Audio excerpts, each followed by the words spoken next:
Hey guys, today we are going to talk about the worst Halo game ever released, Halo 2 Vista.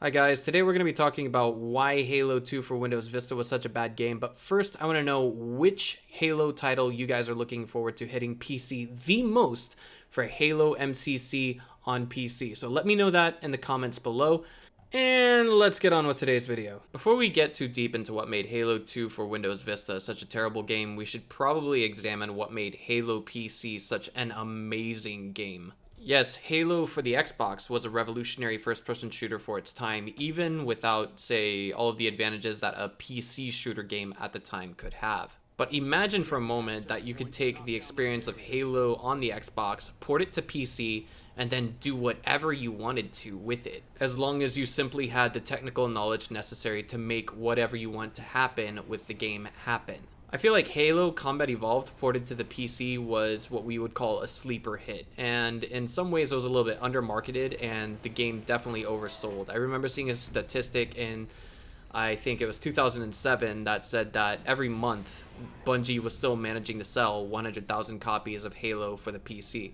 This statistic is important to bear in mind because the PC version of Halo Combat Evolved was released on March 15th, 2004. Also, please bear in mind that the customizable version of the game was known as Halo Custom Edition, which is also known as Halo CE, which coincidentally shares the same abbreviation as Halo Combat Evolved. I was actually very surprised to find out that even in 2019, people are making modified maps and modified fan campaigns as well as other content. And some of this stuff is just quite literally amazing because we've got people remaking the Halo 3 campaign in the Halo Combat Evolved engine. And then we've got people doing even more creative stuff like recreating the Halo Combat Evolved campaign with Halo 3 enemies.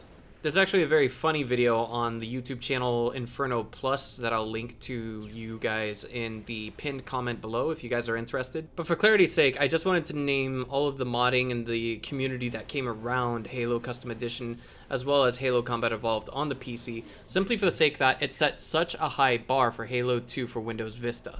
And by comparison, Halo 2 for Windows Vista failed to deliver on the things that Halo Custom Edition and Halo Combat Evolved on PC were able to deliver. But without further ado, now is the time we start talking about just how bad Halo 2 Vista really was.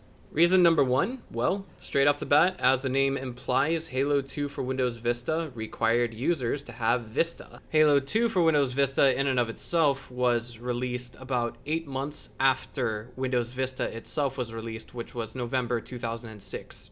Halo 2 for Windows Vista itself hit the market on May 22nd, 2007, my final year of high school. And for the more hardcore Halo fans out there, you might also remember that in September of the same year, Halo 3 hit the Xbox 360.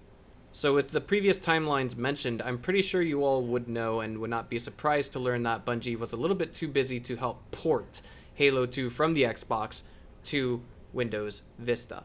Instead, there was a small desk of game development monkeys known as Hired Gun that would handle this entire process. Now, Hired Gun in and of themselves doing the job wasn't really all that bad in my opinion, because they had made another game that I enjoyed playing by the name of Brute Force. However, that is not the chief issue at hand. The chief issue at hand would happen to be the fact that Microsoft was trying to force themselves to release Halo 2 for an unstable operating system and expect a team that was not entirely familiar with the entire development process for Halo 2 on the Xbox to port it to an unstable operating system.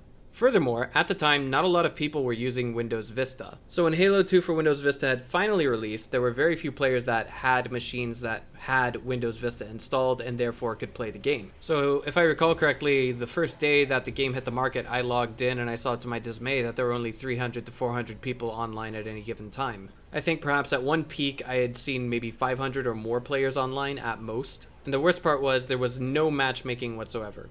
That's right, you heard correctly. Zero matchmaking whatsoever. No ranked matchmaking at all.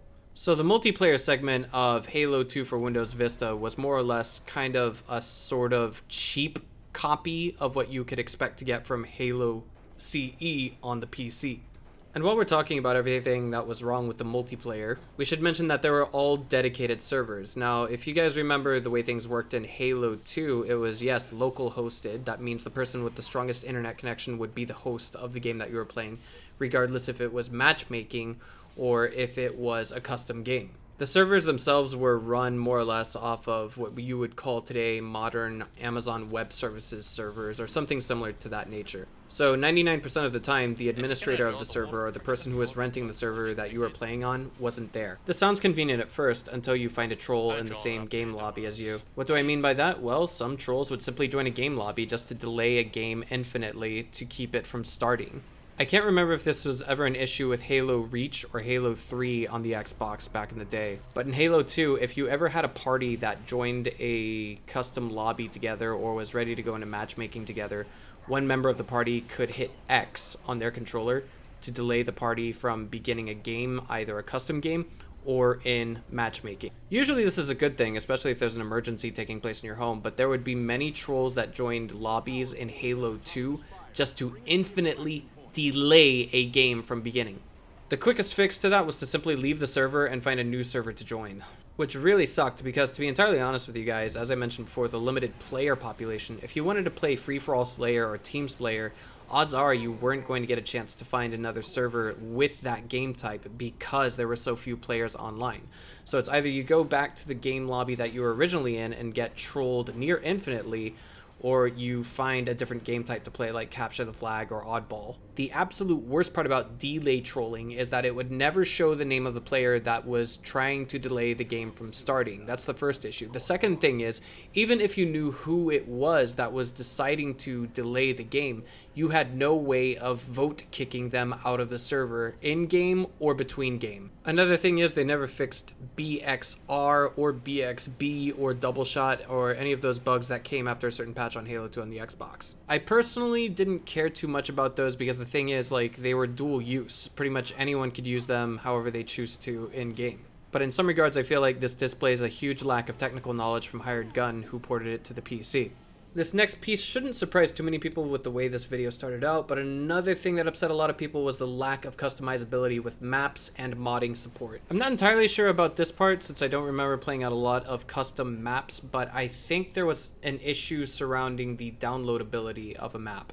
Like, for example, if I wanted to play on someone else's version of Lockout, for example, I would have to go out of my way to download that version of Lockout, install it to the maps directory of my Halo 2 installation directory, and then I would be able to join the lobby. That's not so much of a big deal given that this is actually the same way that things were done with Halo Custom Edition. But the thing is, I heard there was just a ton of bugs associated with making custom maps for Halo 2 Vista. Next up, we're going to be talking about the campaign.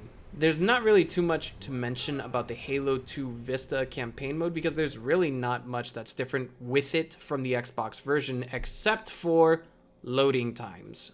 Yep, you heard that right, loading times. It didn't matter how big and bad your computer was. If you had a quad-core processor at the time, which was considered the highest tier of an Intel processor, then you would still have to wait a good 60 seconds for the campaign map to load. And for clarity's sake, it did not matter which campaign map you were playing, it would take a long time for that sucker to load. And even after the map was finished loading, there was no guarantee that you're going to have a smooth experience in the campaign maps. It almost felt as though you were rubber banding in-game at some points. I remember that oftentimes what I would have to do personally is once I finished loading the map, I would move around, then my Master Chief or my Arbiter would stop moving, and then he'd start moving some more and then stop moving because the game was freezing and unfreezing, freezing and unfreezing.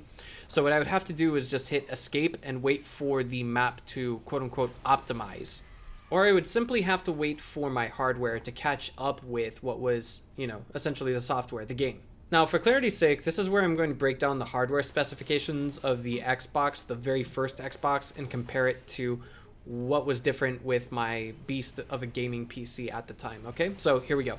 The original Xbox, the very first one that Microsoft created, had an 833 megahertz processor, and the RAM in it was a grand total of 64 megabytes, if I recall correctly. Oh, and I forgot to mention that the processor at the time was a Pentium 4 single-core processor. And at the time that Halo 2 had finally hit the PC, Almost everybody who had a serious gaming machine had at least a dual core processor in their PC, as well as 8 to 16 gigabytes of RAM. And if I recall correctly, the GPU inside the very first Xbox was either at DirectX 7.1 or DirectX 6.1. I forget which. One final feature that's worth mentioning that totally got screwed up was there was a big issue with the E key. I remember reading somewhere that the E key, which is the standard press E to activate, press E to reload, or press E to do this, or press E to do that, that key could not be remapped to any other part of your keyboard. Simple things like this made it just altogether a god-awful experience.